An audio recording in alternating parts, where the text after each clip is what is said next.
right, welcome to another episode of the Attorney Lounge. We have a special guest with us today, Brian Cuban. Brian's an attorney. He's had an amazing life journey that I think is important for a lot of people to hear. I really appreciate him coming on the show to share that with us. Thanks, Brian. Thank you for having me on, Brian. Brian. Should be easy to get the names right today. Yes, Brian. Yep. So I've heard your story before. I'm gonna start with this first little anecdote because I think it'll kind of lead us into this discussion because I think it brings up something that I think both of us have in common. My story is not the same as yours, but we start from similar backgrounds in the sense that I grew up on Chef Boyardee. I absolutely loved it. I would have, and I have three brothers as well, also very similar. I'm the youngest of three. We ate Chef Boyardee all the time. We would even like break them out, like we would like count the meatballs. My mom would have to make sure that we had the same amount of meatballs. Yeah. There was always that healthy supply of Chef Boyardee, beefaroni, ravioli, or whatever in our cabinet. That's awesome. Yeah, I definitely have that experience. But so part of the show, kind of the way we start is just, walking through your background. Just kind of tell us how you grew up and, kind of leading into, your decision to ultimately go to law school and your legal career. Sure. Well, born and raised in Pittsburgh, PA, the middle of three boys. My older brother, Mark, people may know Shark Tank and the Mavs. Go Mavs! And it's still going on. Yeah, congrats. Thanks. And then I don't know if we'll still, whenever this airs, I don't know if we will be, but I hope so. I hope so. Yeah, that'd be good. And then I have a younger brother, Jeff. Let's do it this way. I think the best thing to do is let's just jump right into what my life was like struggling with addiction as a lawyer. Mm-hmm. Okay?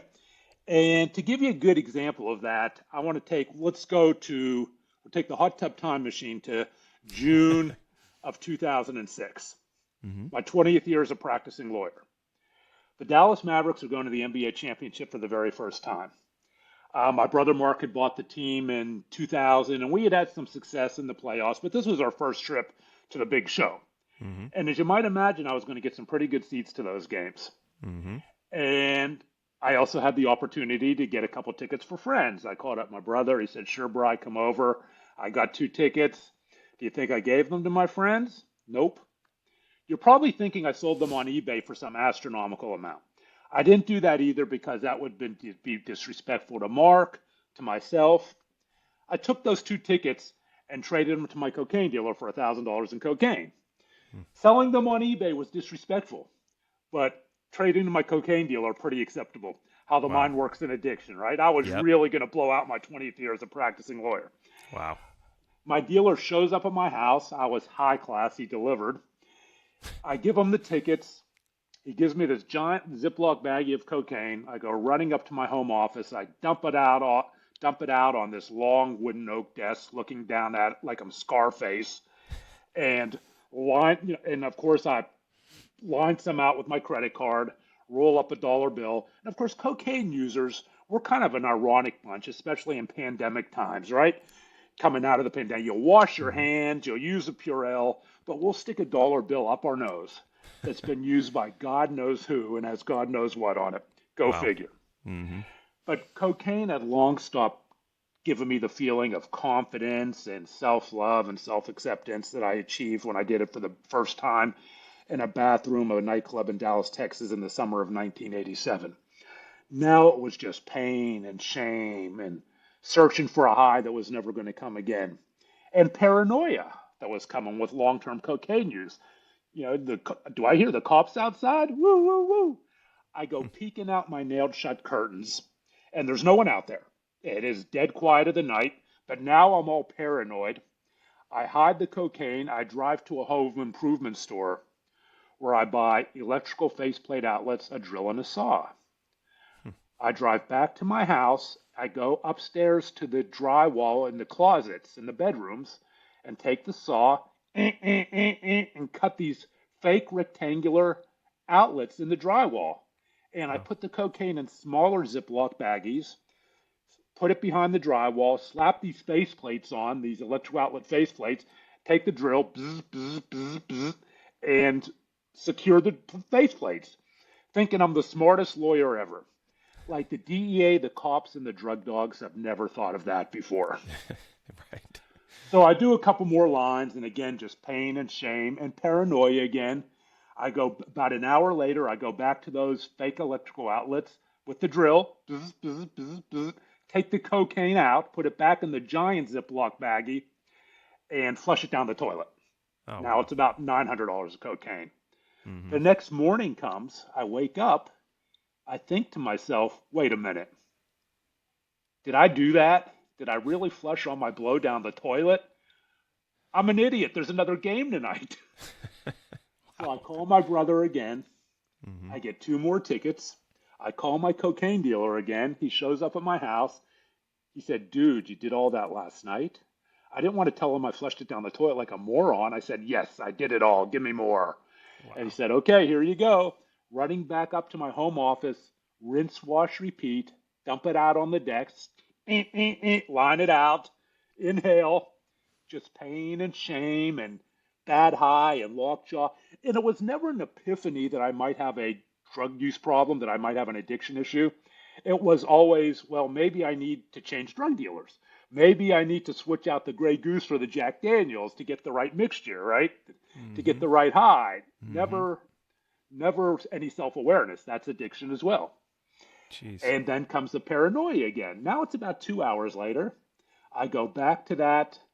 I go back to those electrical outlets, take it back out again, go back to that master bathroom that I had like and drop to my knees like I'd done so many times, praying or hoping for someone or something just to take away this all-encompassing shame and pain, and flushed it down the toilet again, twice in a row.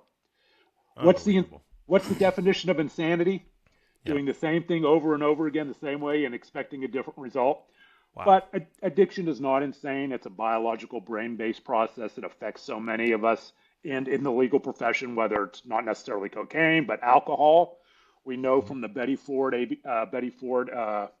Hazelton ABA study that was about 7 years ago now that in the legal profession, 20% of licensed attorneys are problematic drinkers. Hmm. And we know if it's within the quote unquote millennial demographic, it goes up over 30%. If Hmm. you're a female millennial lawyer, it can touch 40%. And we also know from a more recent study that came out of the DC bar and the California bar that touched on the pandemic that within the female lawyer demographic, we are touching around 40% Wow. It's of amazing. problematic drinking. Now, how you define problematic drinking, is can differ, right? Hmm. Because we use the term alcoholic, and I always put that in air quotes because that's a label. That's a Hmm. self label that we put on ourselves, that we can put on ourselves. I put on myself, but it can be a very helpful label, but it's not a diagnosis. Hmm. Alcohol use disorder is the clinical diagnosis, and alcohol use disorder comes on a scale. You can have low alcohol use or severe alcohol use disorder, but on that scale is all problematic drinking. Yep. It's definitely prevalent in the legal profession. I mean, the name of this episode or the name of the show here is the Attorney Lounge because we had an attorney lounge at the first firm I worked for, and we would go Yeah, up there and we would have lunch, we would have, drinks at night. It just seems like almost kind of one and the same. The attorney, the legal profession and drinking alcohol, well, just almost synonymous. it is, but we have to remember too, and I always stress this, that because people drink doesn't mean they're a quote unquote alcoholic, right? Right, right. We are the people like me, we're in the minority, Yep, yep. and so it becomes more about people drink to wind down, people have a drink, and we can debate whether that's the proper way to wind down or whatever, but there are countless people that can go out and have a drink and they're not Yeah. problem drinkers. Absolutely. And so, were you practicing at this time? What I like was. when this was all? So okay. So I, how do you balance all of that? I mean, 20 well, years, right? You were, yeah, and I think yeah. to understand that we really have to now take the hot tub time machine back even further, Mm-hmm. okay?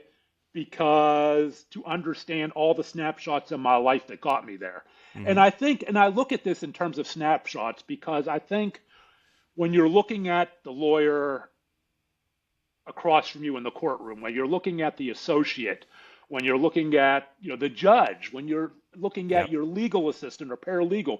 You're seeing the end result of an accumulation of life snapshots, not Mm-hmm. necessarily, the Yep. snapshots themselves, snapshots of pain, snapshots of joy, snapshots of trauma, all of these things that come together to create this boiling cauldron of a person, of Yes. There's a many lot different there. Yeah. emotions, Yeah. of all these different emotions. Mm-hmm. So let's go all the way back to the baby boomer era, Pittsburgh, Pennsylvania. Uh, I am the middle of three boys growing up in Pittsburgh. Mark is the oldest. I have a younger brother, Jeff. Mark, as you might expect, is the firstborn, was outgoing, selling this door to door, selling that door to door, even as Mm-hmm. a teenager. Yep. I remember there was a printer strikes in the 70s, so both our newspapers shut down. Mm-hmm. He and his buddies drove to Cleveland, about 200 miles away, give or take. They bought the Cleveland Plain dealer, Mm-hmm. drove back to Pittsburgh, and sold them downtown Pittsburgh rush hour for twice what they paid for them. Oh man. So you kind of knew what he was going to be. Mm-hmm. My younger brother Jeff was a nationally ranked wrestler, a jock, the beer parties, the prom, and all of those things. Mm-hmm. Very good looking kid. And it was kind of all the things that I associated with love and acceptance, right? And Mm-hmm. peer acceptance. Yep. I was classic middle child syndrome.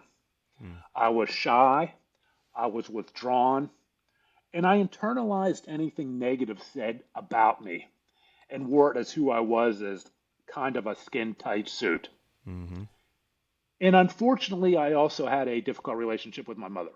And I'm going to tell you a little bit about this because it's one of my snapshots. And I want to make it clear to everyone that I do not blame my parents for Mm-hmm. anything I went through, right? There's a difference between cause and correlation. Now, Mm-hmm. anyone who does blame their parents, I am not delegitimizing your life story. That's Mm-hmm. that's fine. That is your story. But I talk in terms of data, in Mm-hmm. terms of statistics, and we know that there is that this is correlation, right? Mm-hmm. Two Yep. two children can go through the exact same experience and have widely different paths. Yep. That's why it's not cause. There was a lot of fat shaming in my household between my mother and I. I would come home from school, open the cabinet, take out the Chef Boyardee ravioli, Yep. and we didn't have a microwave, so I used one of those old can openers. Right, we had one of those Oh yeah. old manual can openers, Yep. and you open it, and I'd Yep. stick the spoon right in. I wouldn't heat it up. Yep. My mom would come home from selling real estate, and not all the time, but this happened enough that it's ingrained in my mind. She would say, if you keep eating like that, you're going to be a fat pig. Mm. Now, these were the things my mother's grandmother said to my mother, and I have no doubt that this was in some way or another something my great grandmother said to my grandmother. Yep. Fat shaming in families is often passed down generationally. Mm-hmm. My mother had a very mentally and verbally abusive relationship with her diagnosed schizophrenic, according to my mom, Mm-hmm. grandmother, right? Yep. It was a very volatile relationship. Mm-hmm. And I kind of got the brunt of the pass down. My mother dealt with her own mental health issues, many Mm-hmm. of them at a time when, in the 70s, when a woman couldn't talk. It's stigmatized Right. now, but back then, forget it. You could. Absolutely. Yep. You talk about it at all, and you could risk losing your children. Yep. Yep. And so it was all just under the floorboards, Mm-hmm.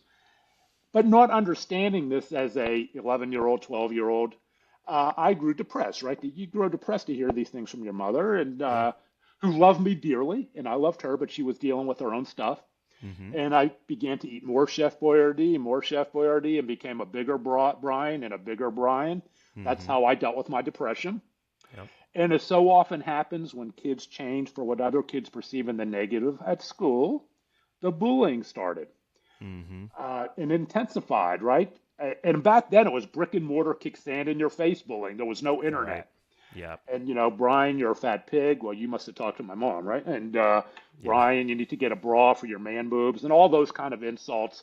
But Mm-hmm. in my mind, the kids who were doing these things and saying these things were the popular kids, the prom king, the prom queen, the kids who were getting their first date, the kids who were getting invited to the after school parties, the after Mm-hmm. football game parties, the concerts, the kids who were walking hand in hand down the hallway, holding, Mm-hmm. and Yep. smooching, all the things that I wanted so badly but didn't feel I deserved Right. because in my mind I was a fat pig. Mm.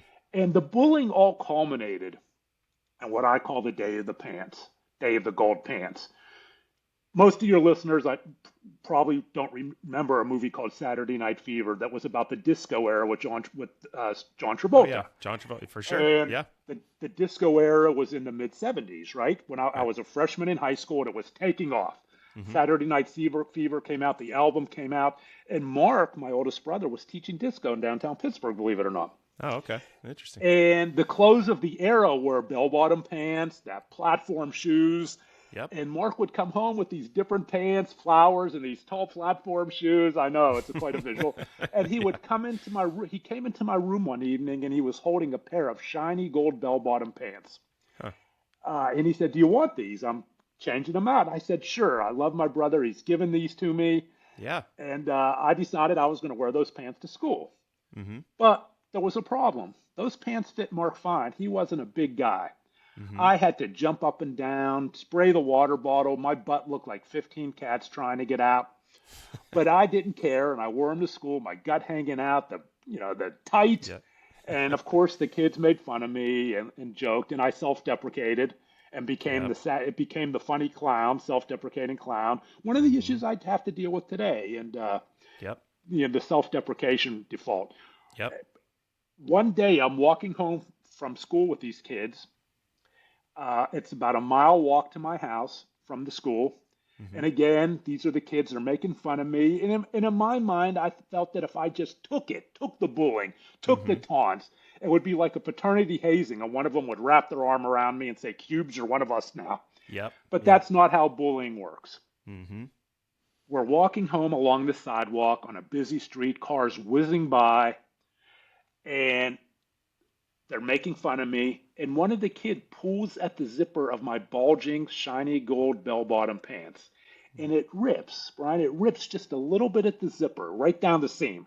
Mm-hmm. And another kid goes, "Ooh," and he pulls at it, and it Mm. rips even further, all the way down the zipper. And these kids, the next thing I know, they're on me like wild dogs, and they physically assaulted me.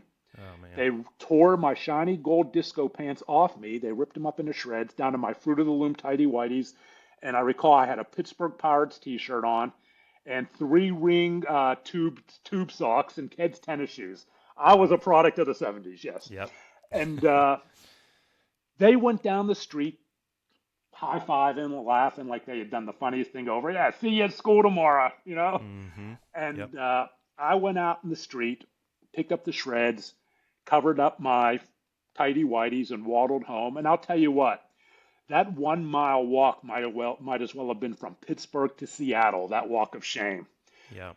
And the worst part of that walk were the stoplights.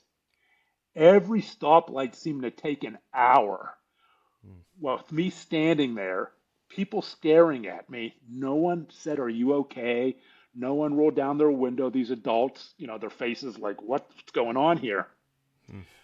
I finally got home, Brian, and it was funeral quiet. The house was empty. I walked down into our basement. It was these blue wooden stairs, and I remember they creaked, Mm-hmm. creaked. Every stair creaked. And with each creak, it was like someone threw it was like someone threw a rock into a pond, and the creek rippled out to my father, who fixed cars about a mile away. He's going to say, "Can't stand up to bullies. You're not a Cuban. Get out." He wouldn't, of Mm-hmm. course, have said that. He wouldn't have said that. Rippled out to my mother, who said, "I told you so." She wouldn't have said that. Rippled out to my brothers, who said, "Dude, you can't stand up to bullies." They wouldn't have said that. They would have found those kids and beat their butts. Wow. But I didn't do. I found a wastebasket. I pulled out the Chef Boyardee cans, the newspapers. I shoved those shreds to the bottom, hoping it would bury my shame, bury my trauma. But that's not how shame and trauma works. Trauma threads, trauma remembers. And shame and trauma has a way of leaking out when we least expect it, and we may not even know that's what's pressured it over, right? In the Right. in the pressure cooker. Mm-hmm. And that was really the first snapshot of my life when can recall looking in the mirror and seeing nothing but a fat pig. And when we talk about how my life went as a lawyer, as a law student. That is what I saw for Yeah. most of my adult life. So That's amazing. I Yeah. think it is important to understand how I got there. That's absolutely important. It's amazing to me how you can recount every single detail. I mean, it's almost, I mean, the socks you were wearing and the steps and the color of the steps and the whole thing. And so to me, I mean, not being somebody that, understands kind of the, psychology and the impact and things like that, but just the fact that you can recall all of those details tells me that that was such a traumatic experience for you that has continued with you to this day, how impactful that can be. And I think everybody has kind of some of those stories in their life that Sure, they can sure. relate to that were traumatic. But that's just such a it's such a I don't know, it's such an amazing story because And it's so traumatic and what appears on the surface to be kidding and, like you say, fraternity type thing, but the impact that those experiences have on people, it's hard to know. It obviously had a big impact on you for it sure. is. And 10 different kids may respond to it in 10 different ways through life. Yeah. That's, again, difference between cause and correlation. Yeah. But I was somebody who was just very quiet and just very, it was just all the elements for me to respond, where it came Yeah. together for me to respond to it in a certain way. Yeah. And to respond to it in, like you say, the self deprecating way. Like, Yeah. you know, I'm fine. Don't worry. Like, I can take this, like that kind of way. But what internally, obviously you're hurting, and Yeah. that's a difficult experience. So then how And then does you have to that, go back to school. And then you have to go back to school, and yeah, this is before the internet. right, And so when going viral meant 10 kids in the lunchroom knew this had happened, right? right, Passing right, notes, say, look at that. And so you don't know who knows, and you're just humiliated. right. So as you might expect, I was incredibly happy to get out of Pittsburgh, and I went on to Penn State University. Mm-hmm. And my dad drove me up to Penn State, and I remember it was this fall day, and I'm in this dorm with three other kids, and I'm looking out the window. The leaves are coming down. It's just crisp, cool air in central Pennsylvania, Mm-hmm. and kids are unpacking. Their parents are talking, and I make eye contact with this curly-haired, brown-haired girl, Mm-hmm. and I start sweating. And I imagine my entire life with this girl in about 10 seconds. We're going to date, we're going to get married, and we're going to have 2 1/2 children.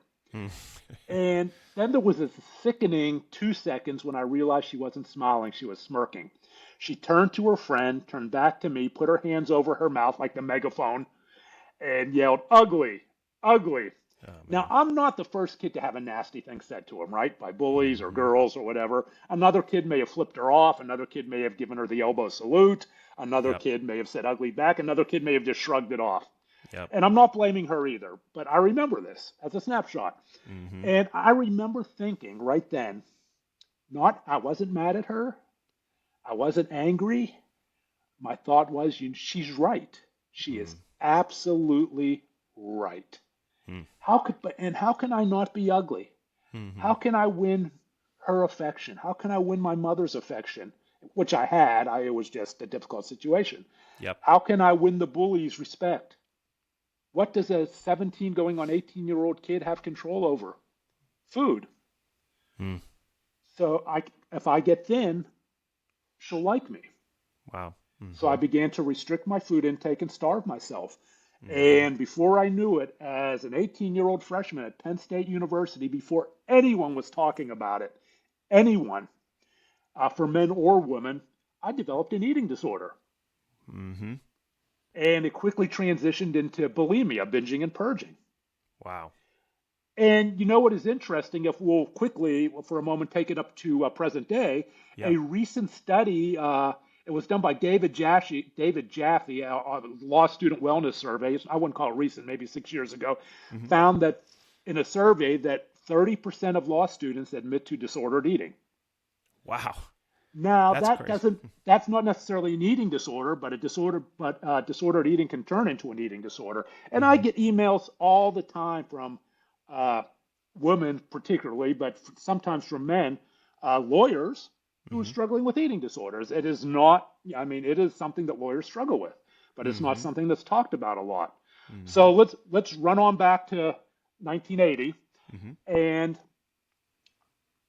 I quickly transitioned after that into problematic drinking. I Mm-hmm. just didn't want to feel it all. I didn't want to feel it all. I was quickly drinking alone in my dorm. I was quickly drinking. Uh, I would go to our liquor store. We called them state stores in Pennsylvania, and I would buy this little fifth of tequila and chug it in the alleys where all the bars were at Penn State, so I could get drunk and go up and get drunker in the hope that I would turn into a different Brian and be a lovable Brian, a Brian Mm-hmm. worthy of woman, a Brian worthy of this, a Brian who loves Brian. Right. But Yep. I never found that person. Never Wow. found that person Hmm. drinking ever. Mm-hmm. And I was a criminal justice major at Penn State. I Mm-hmm. wanted to be a police officer. That would have worked out well. I'd have been the first guy in the evidence room trading out the baby laxative for the blow. Believe me. Wow. That's yeah, that So might I'm curious how you ended up getting into law we're going to get to because that right now. okay, go ahead. Yes. So I'm sitting in the placement office of my major. Again, this is before computers. The police departments would send out pamphlets. When you look they advertise for jobs all over the country, Mm-hmm. particularly in the Southwest and the West, the boom. Mm-hmm. Uh, and there are two guys sitting next to me at this table from Pittsburgh in my major, Mm-hmm. and they're talking about taking the law school admission test. Mm-hmm. And I put down the pamphlet and I lean a little closer to them and I start listening and I'm listening and I'm listening. And all that really, they're talking about, my father's a lawyer. I want to do this in my life. I want to do that in my life. Mm-hmm. All I heard, Brian, was law school is 3 years. Mm-hmm. If I go to law school, I can binge and purge. I can drink. And I'd also developed exercise bulimia, which is obsessive compulsive exercise for the Mm-hmm. primary purpose of offsetting calories. I was running up to 20 miles a day in addition to all the other stuff, a tremendous stress on my body. Mm-hmm. And that is all I heard in that conversation. So I said, oh, okay. If I do that, I can do all these things that have become my Linus Snoopy security blanket, right? If you ever Yeah. seen Linus in the Oh Peanuts, yeah. carries around the dirty blanket, his He's got whoopee. absolutely. That Yep. would be my whoopee. I had my whoopee of dysfunctional disorders that had become my survival mechanism Yep. at Penn State. And if I have another 3 years, nobody could interfere with that and take those away from me. Oh man. And Yep. for that reason only, I didn't know any lawyers. I didn't have any lawyers in my family. I decided to take the law school admission test. And back then it was scored up to 50. I don't know how it's Okay. scored now. Yeah, I don't know So how. Yeah. they had a different scoring method way back then. It was Mm-hmm. scored up to the 50 was the best you could do. Okay. And so just a little side note there. I But don't remember. so Yeah, I'm trying to remember what I did. I can't remember what I did on yeah, the I don't know LSAT how actually. I Yeah. scored differently now, but Yeah. I did well enough, and I Mm-hmm. got into Pitt Law, Mm-hmm. and so I walked through the doors of Pitt Law as an alcoholic, without not treated Mm-hmm. as bulimic, Mm-hmm. dealing with bouts of depression. Not Mm-hmm. quite the resume for law review or any other than the only thing I was qualified for were the weekly bar reviews, right, where we go out and drink. Absolutely. Yep. That. And that was my journey into law school. And Yeah. you know what's funny, Brian? You say, "What?" People might say, "Wow, that is just out there. That's just Mm-hmm. stupid," right? I've spoken at law schools all over the country, Mm-hmm. and I talk to law students. In every law school, there's at least one or two students say, "Tell me privately, Brian, I don't want to be here. I do Right. not want to be here." Yeah. There's my parents pressured me. They're all lawyers, first generation, or this or that. Whatever Yeah. the reason, their passion is elsewhere, Yeah. and they feel pressured to be there. And that Yeah. pressure causes stress. Stress can cause depression. Depression can intensify already problematic drinking. Trip somebody over into problematic drinking or drug use or all these other things. Yeah. And so I won't say that is the common theme, but I hear it from at least one student or two in every school I've Yeah. spoken at. Well, I can tell you that, I mean, you're making this lifetime decision essentially at the age of 22, to kind of go into law school, which then kind of propels you into this whole other set of experiences of, well, now once you started down that path, it's, law school for 3 years, it's passing the bar, it's getting a job. And I think there is a common theme of people that made this decision at 22 for whatever reason. And then they kind of look back at 32 or 42 and say, why did I do this? The other interesting thing to me, my decision to go to law school was, I read John Grisham. So I went to law school. I started in 95. I read the Grisham books, and I just thought, I'm going to be Mitchell McDeere. I'm going to be a tax attorney. I don't know what but Yeah. part of it was, and I didn't have an addiction, but part of it was that I enjoyed going to the bars. I grew up in Lawrence, Kansas, and I wanted to continue to, hang with my buddies. And it's like, okay, well, I got this undergraduate degree, but I don't know what I can really do with it. This is 3 more years of hanging out in town and going to the local pubs and stuff like that. So there was an element of that I did enjoy, and I liked about law school. Yeah. And then it kind of sets you up. The other interesting thing to me is that, like, the reason for getting into it, but then law itself is so intense. It's antagonistic.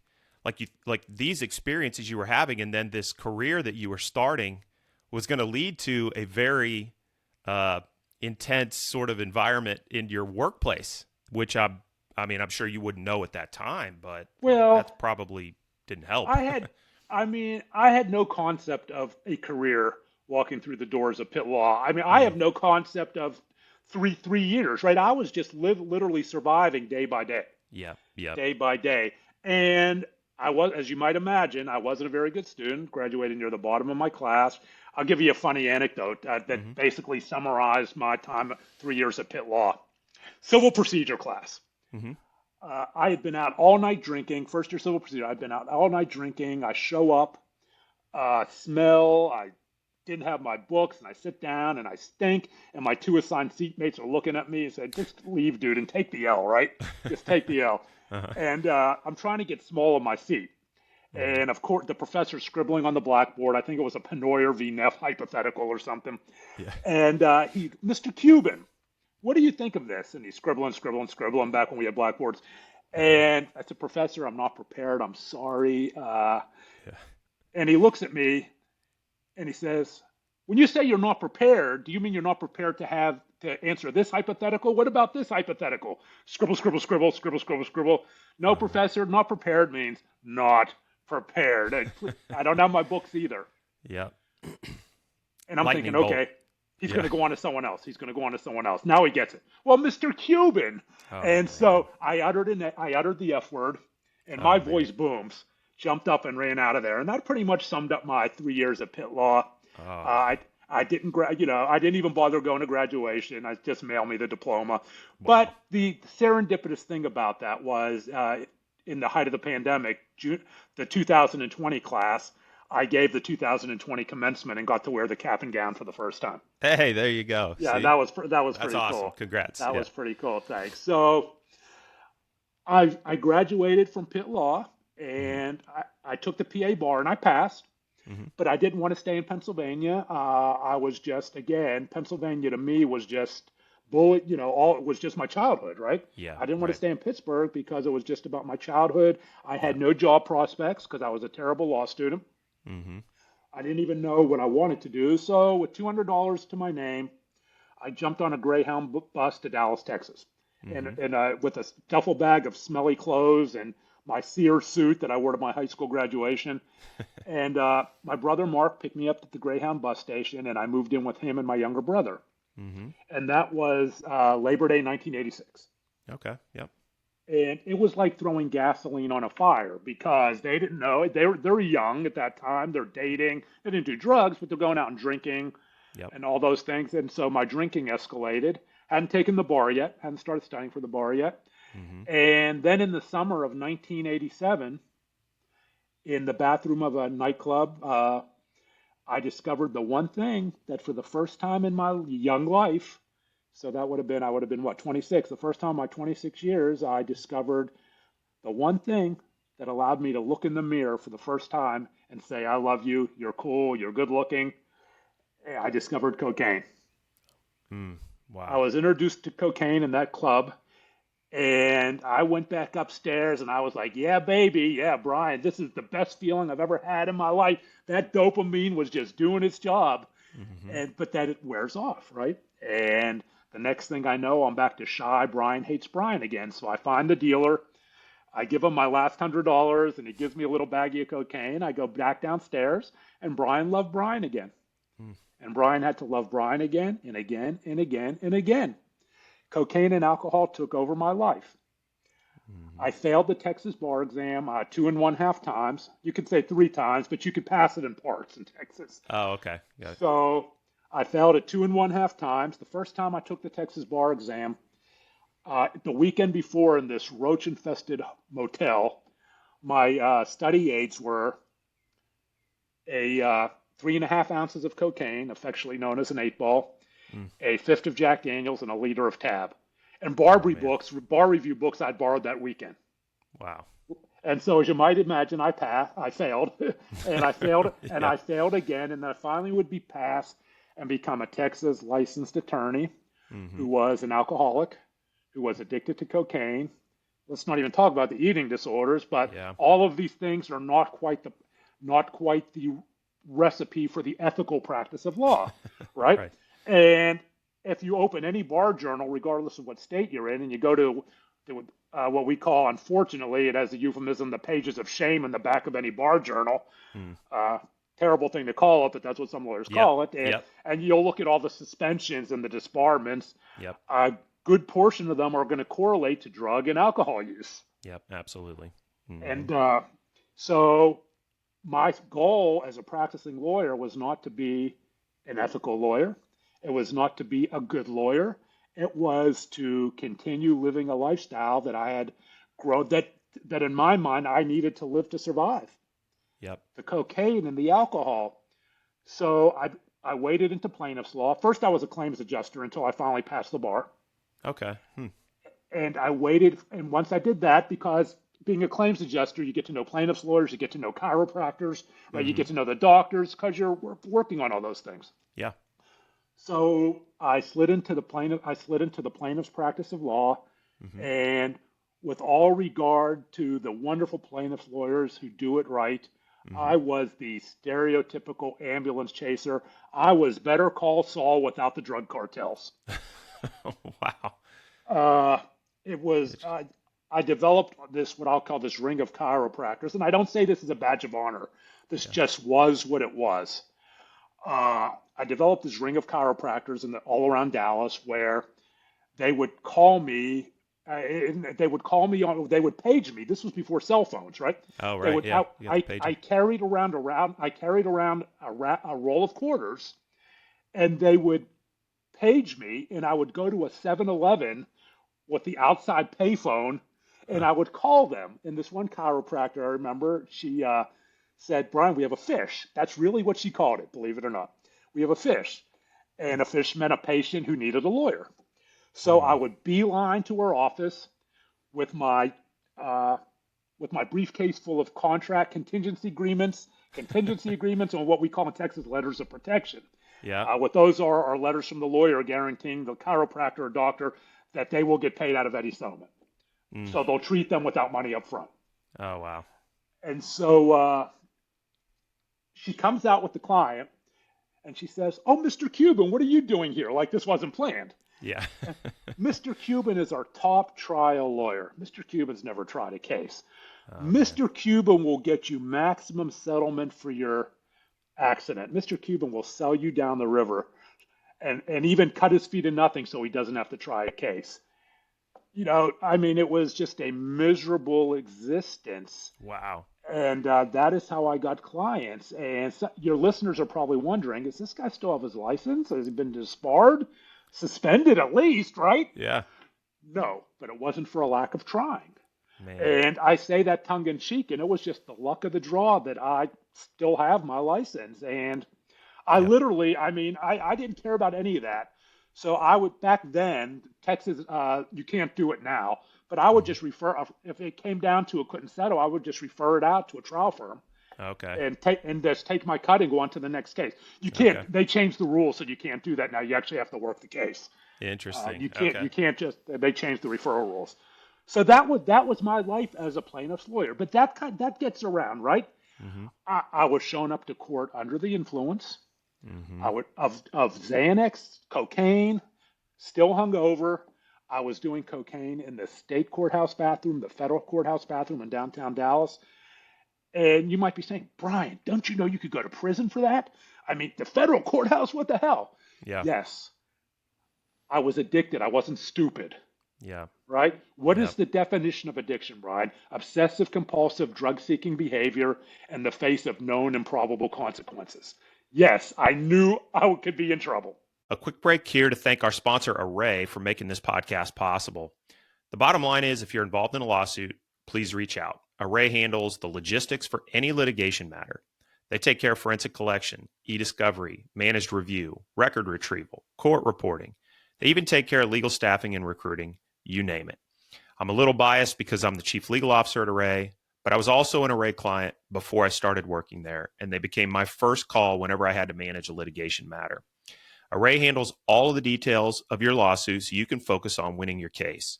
Feel free to reach out to me directly or visit trustarray.com and we'll get you set up. Now, back to the pod. That's incredible. I mean, just the mental image of that happening and the cognitive dissonance for you to be, I don't care. I know what the consequences could be, but I have to do this anyways. Yeah, that's addiction. Yeah, it's unbelievable. That's addiction. So I eventually lost all my clients, right? And I got busted for DWI. I got out of that, and I pled not guilty, and I got pulled over by a state trooper who retired before the trial, and they couldn't get him to come back for trial to prove up the breathalyzer, so they had to dismiss the case. I mean, one of my 9 lives, right? That's amazing. But, yeah, you navigated a lot of really tricky situations there. I mean, I wouldn't even call it navigating. I just think, life happened around me, just happened to happen in the way that, allowed me to avoid consequences. It wasn't like I was even trying to avoid them, right? Yeah. It just happened. You just went right into the middle of it, and somehow, by the grace of God, you survived it. That boiling cauldron just never singed me enough. Yeah, right. You were flying close to the sun, though. Yeah, and then my brother Mark, finally, when I lost all my clients, my brother Mark put me to work for him. Mm-hmm. And it's important for me at this point to talk about privilege. Mm-hmm. I have enjoyed substantial privilege, both in addiction and recovery. As a lawyer, as a person, substantial privilege. I mean, what percentage of the country, of the world, has a billionaire brother who's willing to do anything for him, right, to make sure he doesn't die? Yeah. Has unlimited fund. It would be disingenuous of me not to acknowledge that. Skin color privilege, financial privilege. So, yes, I understand that and acknowledge that. But that was my life. Yeah. I can't change that. That was my life. No. So Mark put me to work for him when he bought the Mavericks, and this was 2000. Okay. And nothing changed. I was going to the meetings with the most important people in Dallas. Mm-hmm. Coked up, hungover, and Mark had to pull me out of that. And he was hoping. Did your friends and family realize at this time that, were you able to mask it? Well, I was only hanging out with people who live like me. Yeah. Okay, so my brothers knew I was struggling, and I think Mark thought that if you put me into this, it kind of pulled me up by the bootstraps. But that's not how addiction works either. Yeah. But they didn't know anything about addiction. My family is no different than anyone else, trying to figure it out as you go. Yeah. And so, and I made sure that I was really only hanging around with people who did what I did, and enabled me. Yeah. They loved me, at least until the cocaine ran out, right? Because I was always buying. Yeah. But and good so, it really got to the point, and here is privilege. Here is just enormous privilege. Mark was giving me a paycheck, and I wasn't doing crap. Yeah.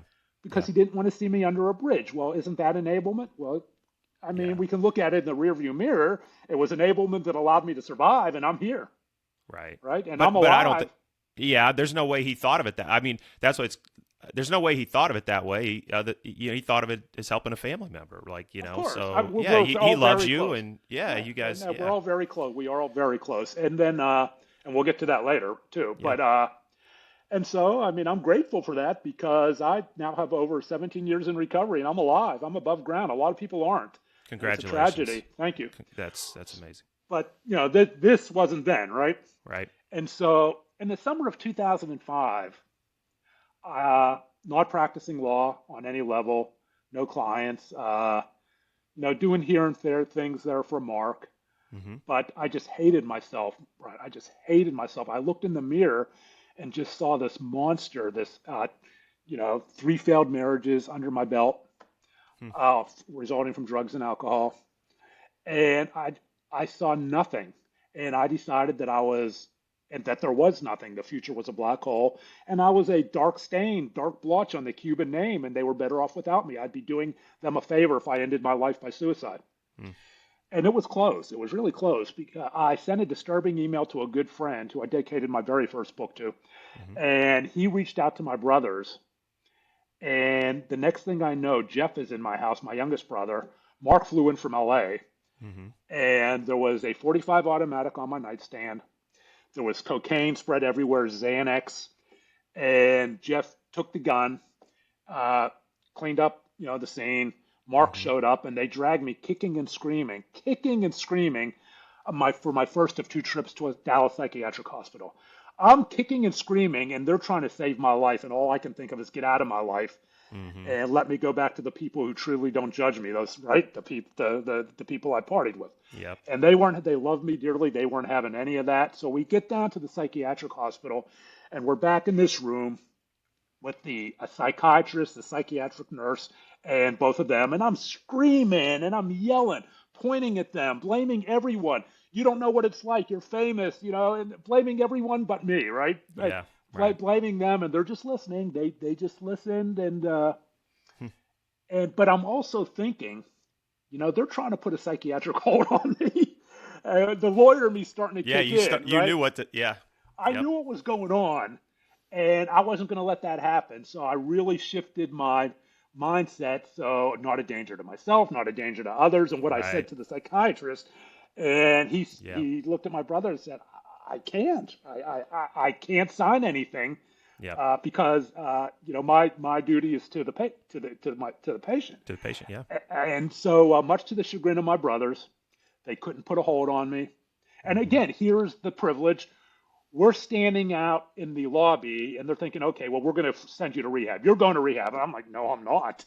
And they're looking through the yellow pages. Enormous privilege. Forget insurance. My brother would have paid for it Right. anywhere in the world, anywhere. Yep. And I just refused. I was, arms crossed. The child, no, not Wow. happening. Wow. So they drove me back home and did what I call the Cuban rehab. They said, "Stay in your house for 2 weeks and sober up, and we'll figure it out." Well, that doesn't work either. Yeah. I had a couple thoughts to that. One, no problem, my drug dealer delivers, the Mavericks tickets guy. Jeez. And Yeah. two, now it's not just we think, now we know. It's in their Mm-hmm. face. I have a problem. I have a drug problem. I have an alcohol problem. I have a depression problem. And Yeah. so what am I going to do about that? Am I going to go to treatment? Nah. Am I going to go to 12 step? And the most well known is AA, but there are Mm-hmm. others. Yep. Am I going to do that? Nah. I'm going to just bring the party to me. I'm going to distance from my family. I'm going to distance from my father, my brothers, my nieces and nephews. And Right. I will just distance from them so they don't have to, so it's not in their face and they don't have to see it. And that's exactly what I did. Wow. That is exactly what I did. I Man. wasn't practicing law. Mm-hmm. I was just living day to day in I'm sure I never try to put thoughts in my family's head. Mm-hmm. I can only speak to what I thought, but I mean, I know they were frustrated, but it Yep. had to be on me. It had Yeah. to be on me. And like many families, right? Mm-hmm. You have to want it. I wasn't ready. You have to be ready. And at that point, even after a near suicide, I wasn't ready. That's what I was going to ask if you had if you recall whether there were thoughts of, hey, like taking any sort of steps forward towards Nope, progress, towards none, nothing. Just it was nothing. just how do I get Anger. out of this? It was Yeah. anger, anger, anger, Wow. anger. Mm-hmm. The moment they were gone, I took a cab to the car dealer. They took my car keys. I took a cab to the car dealership and got a new set of car keys. They weren't going to tell Jeez. me what to do. I was just angry. Angry Wow. at the world, angry at myself, angry at them. And it Mm-hmm. was never any kind of self awareness, never at Wow. that point. Man. And so I did what I did. And it was, uh, I met this girl. Her name's Amanda. It was my birthday around 2000. It was my birthday, 2006. I Mm-hmm. met her and I was at this bar and it was and we were celebrating my birthday, and I was all coked up. And my birthdays at that time, whether it was in Dallas or Miami or Vegas, right? It was when how much cocaine I could get, and when it would end. And when Oh it was man. over, that's when my birthday celebration would end. Wow. And so we're sitting there, and and I'm in this, little, where you have your bottle service. I mean, Brian, I'd admit God, when I was going through that, I was the biggest douchebag ever around the Dallas party scene. It was terrible. That Wow. person I was just terrible. Do And you remember a lot of that? I mean, I have to is this mine it a sort of lot this of time. foggy haze? A lot of it's foggy, but if I get cues, right? Because I spend my life trying to remember these things so I can find lessons and tell stories. Yeah, yeah, So my brothers will still say, I can't believe you remember this or that, but that's yeah. what I do. Mm. And so I mine my memory for things, and not always. And somebody will say something, I'll say, oh, yeah, okay, boom, boom, boom, boom, boom. Right. Especially now at 63, right? But, Yeah. you get that more and more, and you don't know. But, I just can't imagine what that lifestyle was like at that time. I mean, given the situation you're in and the amount of drugs and alcohol you're doing, and a lot of it was a haze, but you remember moments. And if I get yeah. cues, I can remember them. But so we start talking, and she's talking to me. And I guess I was able to wear the very last, I call it Fan of the Opera mask that I had, Mm. and wear it to convince her I was this upstanding, respectable lawyer, Mm-hmm. right? That was Mm-hmm. worthy of dating. Mm-hmm. I mean, and convincing anyone at that time was lie, lie, lie, lie, lie. That's what we did. That's what I did, right? Yep. In Yep. addiction, lie, lie, lie, lie, lie, lie, lie, lie, lie, lie. I had Mm-hmm. a JD in law, but I had a PhD in BS. Uh, so we started dating. Mm-hmm. I convinced her to move in with me against her better judgment. Mm. And I remember when I told a party buddy, he said, Brian, you do what you do. She doesn't do what you do. Mm-hmm. How's that going to work? And I said, I'm going to stop. So now I'm thinking about it. Now Okay. I'm there are 5 stages of change. The first one is you're thinking about it, right? Mm-hmm. Yep. But you can go in and out of any stage of change. Yeah. And so she moves in with me Easter weekend 2007. She goes away to visit her parents for the weekend. I go out thinking, okay, I'm going to have a good time. By the time she comes back Sunday, I'll be showered. Everything's good. She'll never know. Mm-hmm. Next thing I know, it's 2 days later. It's Sunday evening. She's looking down at me in bed. I had had a blackout. I had Oh had man. a blackout from Friday evening to Sunday evening. There was cocaine everywhere. There was alcohol.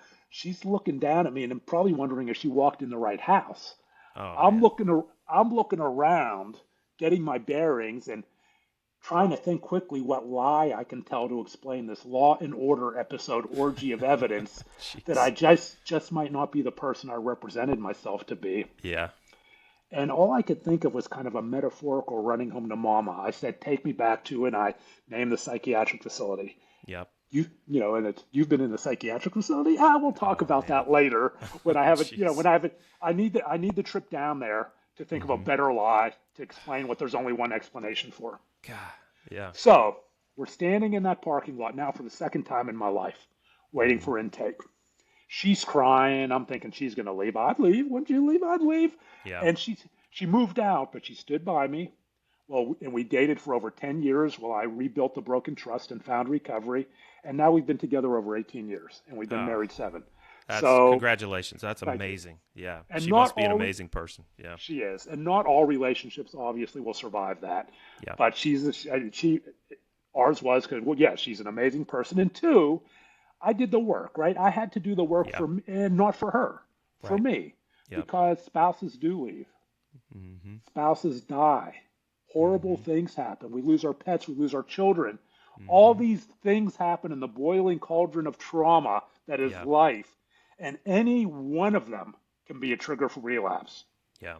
So I had to build a core of recovery, Mm-hmm. and we kept and we kept, and we dated while I built this up, and we finally got married, and we're together. Mm-hmm. And That's so, an amazing story. Like, it's just incredible that she stuck with you. I mean, how much of her presence do you think aided in your recovery? I mean, I would oh, think that absolutely, would be. I mean, the Yeah. stability, yeah, that was the stability, part of the stability I needed. Of course, the 12-step group and the connection, but Yeah. the stability, connective supportive stability is so important in recovery. Yeah. And another thing I thought, another thing I thought of in that parking lot is there wouldn't be a third trip back. I'd be dead. Yeah. And then the one last thing I thought about, Brian, was something our father said to Mark, Jeff, and I growing up. Our father, who was the greatest generation, a CB, was in the Battle of Okinawa, fought in Korea. Mm-hmm. He was the middle of three boys like me. Mm-hmm. And he said to us all the time, he'd say, guys, wherever you go in life, no matter what happens, pick up that phone, call your brother and tell him you love him. Make sure your brother's okay. Yeah. And he was passing on another privilege, the gift of family, Yeah. the gift of the bond of family. And Yeah. that is a privilege because I talk to a lot of people, broken families, estranged families, especially in addiction, incarceration, and all of these different things. And Yeah. he was giving us that gift. What an And amazing gift. Yeah. and I didn't want to lose that gift. Yeah. And I felt like my family I was losing my grip, right? And they still love me, but family's distance because Mm-hmm. we can't do anything. You have to do it. Yeah. And if you want to know how that gift stuck, decades later, 1,200 miles Dallas to Pittsburgh to Dallas from where we grew up. Mark, Mm-hmm. Jeff, and I live walking distance to each other. That's not an accident. That's Until my awesome. father passed away in 2018, he lived across the street from me, Oh, that's literally awesome. across the street. That is how that gift stuck. That's And awesome. so I was ready. Mm-hmm. And You've had incredible support. I mean, like amazing family, amazing, Amanda, mhm. all these incredible things. The thing though too, like that's not lost on me is that you did you had to put the work in and you did it too. All these things had to come together.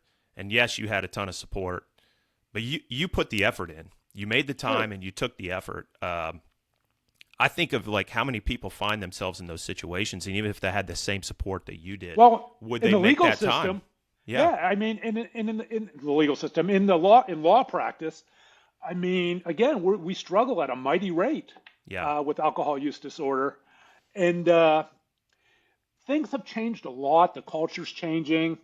It's not changing enough. I spoke at a conference and I'm in the expo. You know how they have the expos at these conferences, all the Yeah. vendors. One of the vendors had these little airline bottles of alcohol, Oh yeah. right? In the Mm-hmm. silver tray. And I'm thinking, oh my goodness, right? Yep. I guess they know their audience, but Yep. I was just those at a little, conference in Vegas last week, I guess. Same thing. Yeah. I mean, it's like an open bar in the conference yeah, expo yeah. center. So But again, yeah. I keep in mind that lawyers drink, people drink, Yep. lawyers. You can go out and have a good time. My story shouldn't be the narrative of the profession in terms of people can't go out, have a drink, have a good time. Mm-hmm. But you know what? There are culture changes that should happen. Maybe alcohol shouldn't be the focus. Maybe alcohol shouldn't be the focus of a conference.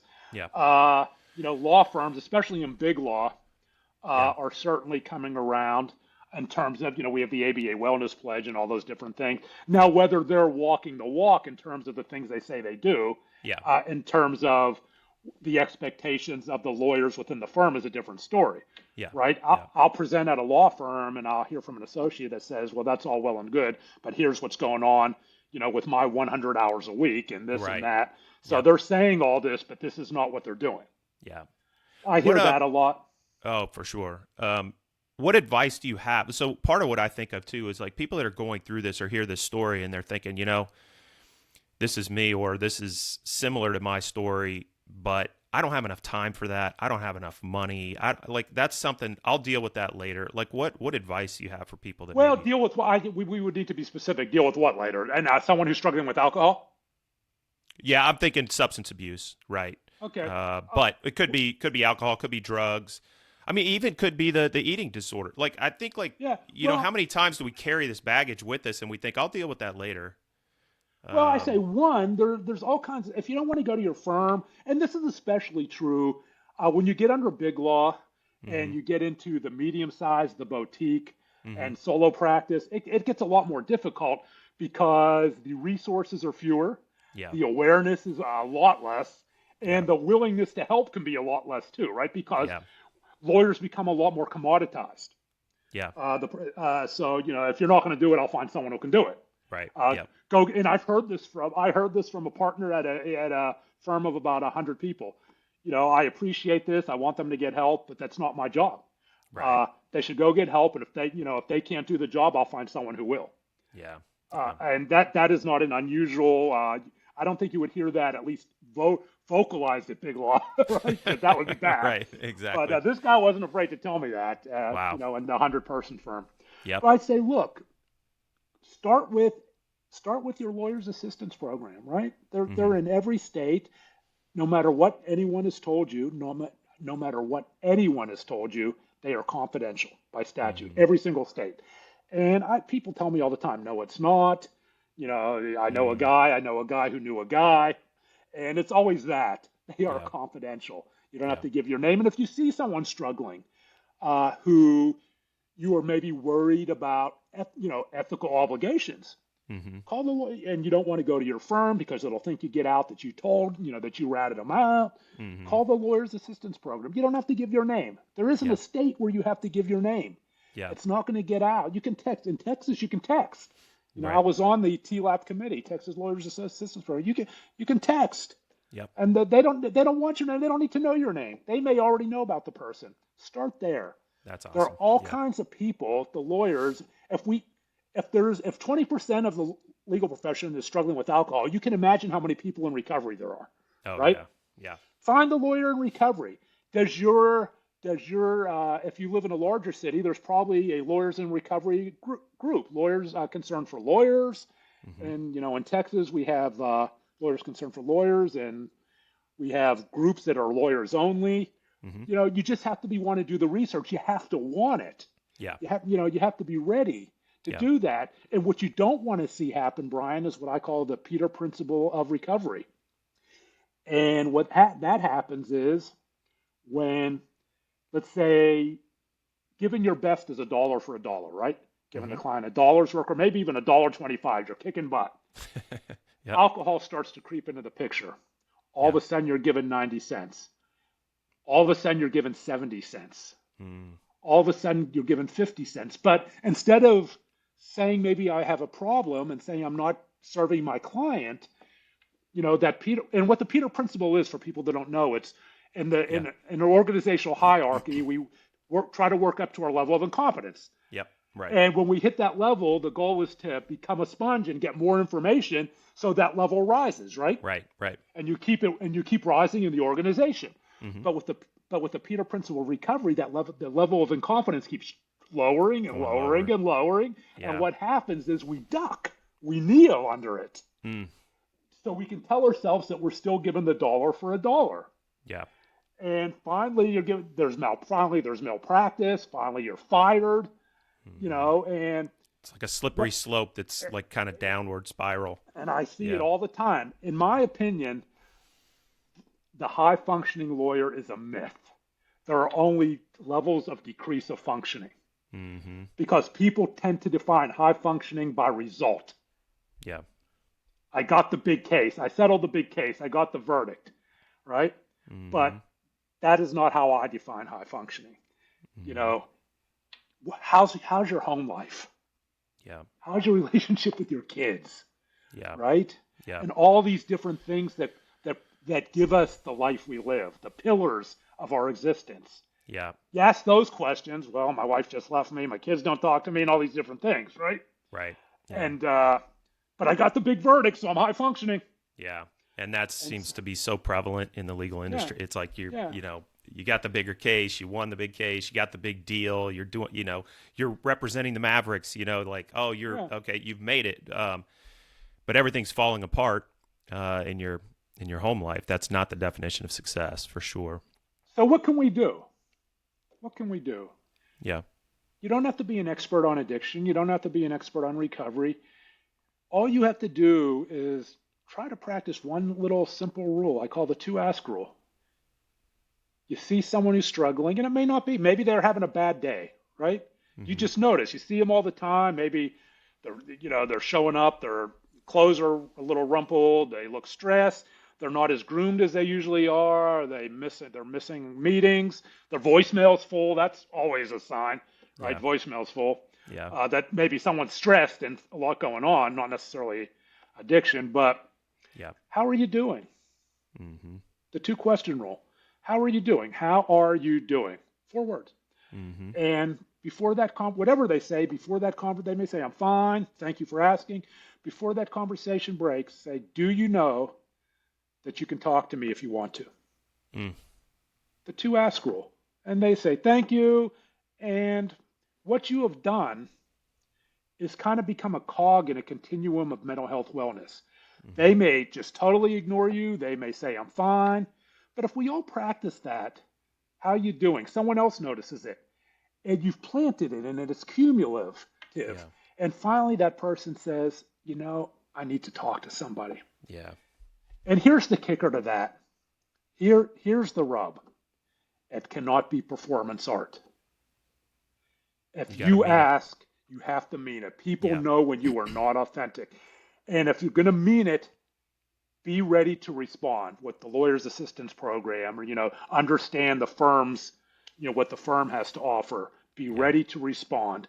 Yeah. I love that. I absolutely love that. I've heard you say this before too. And, empathy is something that we all have. It's the one tool. You don't have to be an expert. It's the one tool we all have to make someone's life better. The gift of empathy. Just have to utilize it. And sometimes we forget because our lives are busy. Have the big case, things going on at home. I'm human like anyone else. I have my moments, right? Yep. I love that second question too. You can always call me, because I think that so often, we just sort of immediately dismiss that first question. How you doing? I'm fine. How are you doing? That second part is so important. And if you're really sure that there is something going down, you could use the 3-question rule. How are you really doing? Mm. That's good. With the emphasis on really. Yeah. And I think, I think that's so important. And especially in this profession, I think too. That's great advice. Brian, I can't thank you enough for coming here and talking with me. Before we leave, I want to talk just briefly, talk to us about your writing and where people can, get your books, because sure. I know you've written a lot about yourself, and you've got these fiction books now too that are sort of loosely based on your life as well. So just talk about that a little bit. Sure. Well, the one that covers a lot of things we talked about today, and that ended up being a very popular book within law schools and the legal profession, is called The Addicted Lawyer: Tales of the Bars, Booze, Blow, and Redemption, and you can get that on Amazon, wherever. But then I've become a novelist. I wrote a novel called The Ambulance Chaser that is set in Pittsburgh. That is about a lawyer who, I'll let you go. It's my newest novel. I'd rather talk about that. It's called The Body Brokers. Yeah. It's called The Body Brokers, and it is about a lawyer who finds his girlfriend dead of a fentanyl overdose, and his journey to the truth about her death takes him into the kind of ground zero of the fentanyl epidemic in the belly of the beast, where life is cheap and the reality isn't what he thought it was. And it is a book that really challenges. It's fiction, but it really challenges traditional notions of what the fentanyl epidemic is about, and how people, and what overdoses are about and things like that. Yeah. And so I hope people will check it out. It's available for pre-order on Amazon. And my website is www.briancuban.com. That's awesome. That fentanyl thing, we could probably talk for an hour about fentanyl and the impact that's having on this generation. And that is kind of my wheelhouse right now. I do a lot with fentanyl misinformation, and how we can in battling kind of political talking points versus the reality of what's going on in the street. And I'll give you an example. One of the political talking points that I think is in my book is that we talk about, and I don't want to be political. I'm just going to talk data. Yeah. You hear about immigrants, right, coming over the border and muling fentanyl, and all this fentanyl coming over the border. The vast majority of fentanyl, according to the DEA's own website, the vast majority of fentanyl is brought over by U.S. citizens through legal points of entry. Wow. Yes. Interesting. So that's through the DEA's own website. And how many people know this, right? Yeah.